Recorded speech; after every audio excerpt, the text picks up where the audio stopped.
आयशा इतने जेल से कभी छोलियो ये सही जीएम सैयद ये शहीद बाबा बशीर खान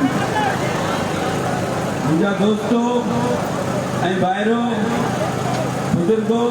अमनियों अॼु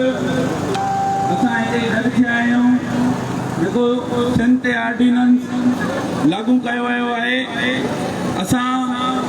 सिंध ते कॾहिं बि को ऑर्डिनेंस क़बूल न थियण ॾींदासीं का मेरीअ खणण कोन ॾींदासीं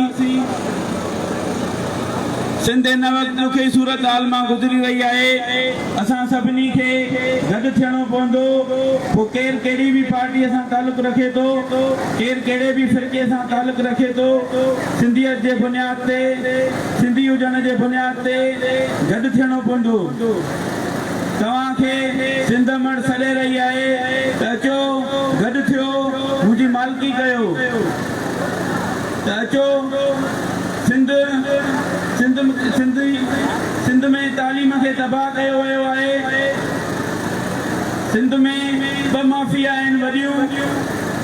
हिकु प्राइवेट स्कूलनि जी ॿी प्राइवेट अस्पतालुनि जी असां GSN क़ौमी महाज तरफ़ां इन शइ जी मज़म्मत कयूं था ऐं इन शइ ते जिदोजहद कंदासीं असां तव्हां सभिनी दोस्तनि खे चवंदासीं त अचो 15 तारीख़ ते जेको कराचीअ में